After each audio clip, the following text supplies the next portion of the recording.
উন্নত শ্রেণীর জীবের মধ্যে শোবার আরও একটি সঙ্গী জুটিয়েছিল, কিন্তু তাহার সহিত বালিকা ঠিক কিরূপ সম্পর্ক ছিল তাহা নির্ণয় করা কঠিন, কারণ সে বাসা বিশিষ্ট জীব। সুতরাং উভয়ের মধ্যে সমবাসা ছিল না। গোসাইদের ছোট ছেলেটি, তাহার নাম প্রতাপ, লোকটি নিতান্ত অকর্মণ্য।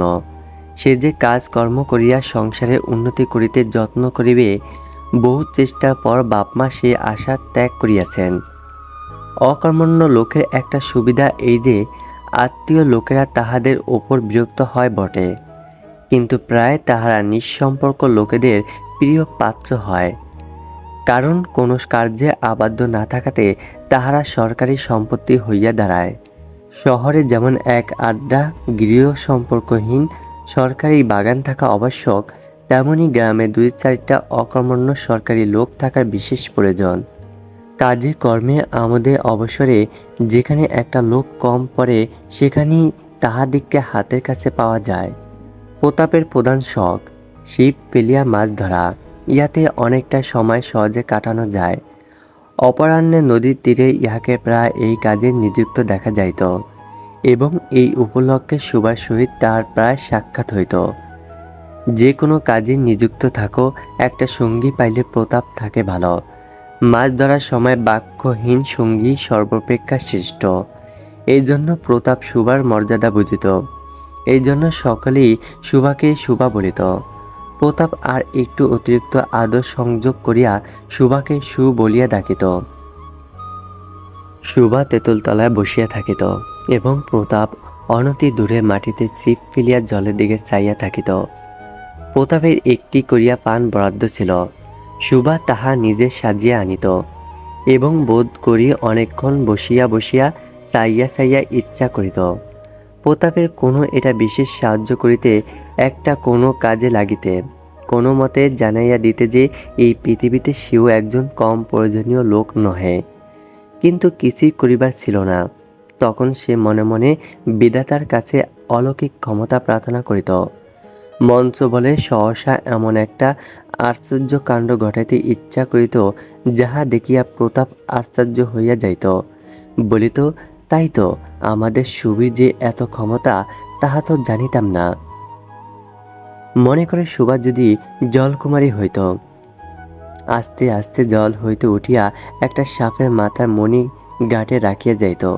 প্রতাপ তাহার তুচ্ছ মাছ ধরা রাখিয়া সেই মানিক লইয়া জলে ডুব মারিত, এবং পাতালে গিয়া দেখিত রূপার অট্টালিকায় সোনার পালঙ্কে কে বসিয়া।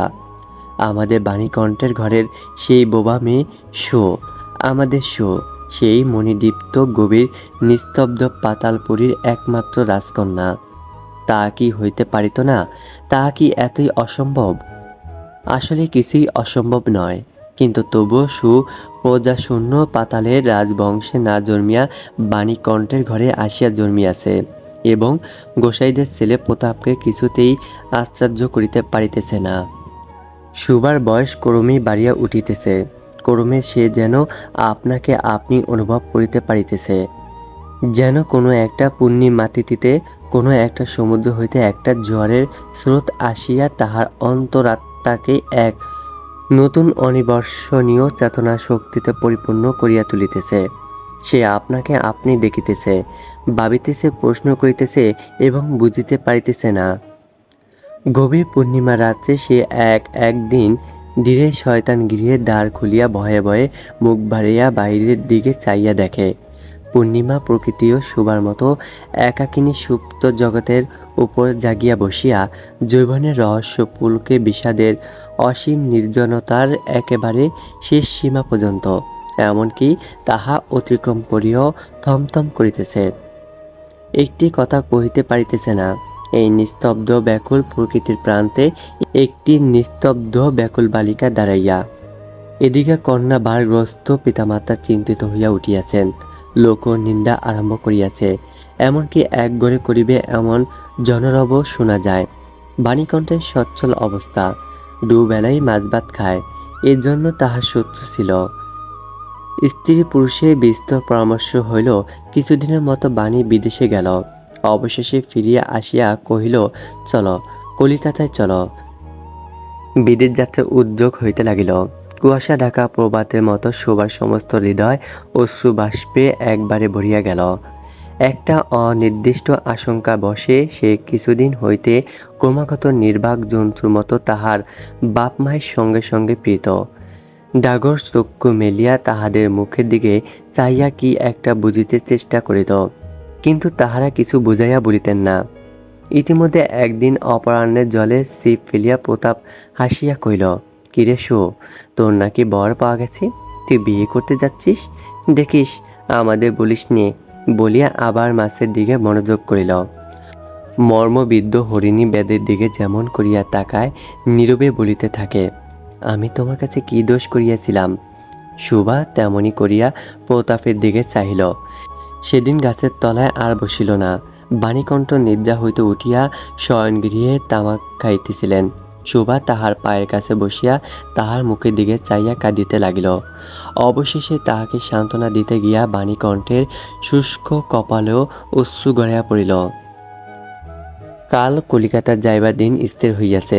সুভা গোয়ালঘরে তাহার বাল্য সখীদের কাছে বিদায় লইতে গেল। তাহাদিগকে স্বহস্তে খাওয়াইয়া গলা ধরিয়া একবার দুই চোখে যত পারে কথা ভরিয়া তাহাদের মুখের দিকে চাহিল। দুই নেত্র পল্লব হইতে টপ টপ করিয়া অশ্রুজল গড়িতে লাগিল। সেদিন শুক্ল দ্বাদশীর রাত্রি।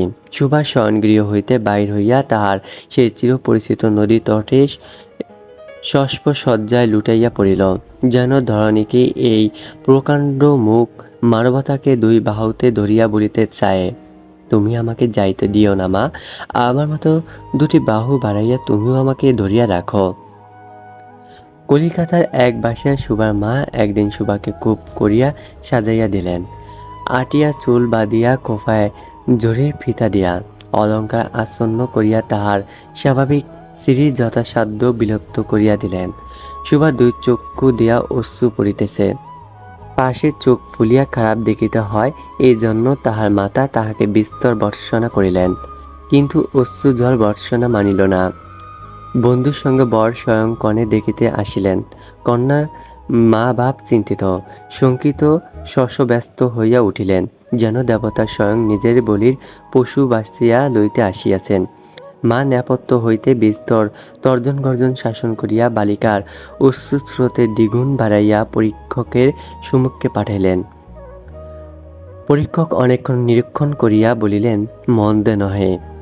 বিশেষত বালিকার ক্রন্দন দেখিয়া বুঝিলেন ইহার হৃদয় আছে, এবং হিসাব করিয়া দেখিলেন যে হৃদয় আজ বাপ মায়ের বিচ্ছেদ সম্ভাবনায় ব্যতীত হইয়া উঠিয়াছে, সেই হৃদয় আজ বাদে কাল আমারই ব্যবহারে লাগিতে পারিবে।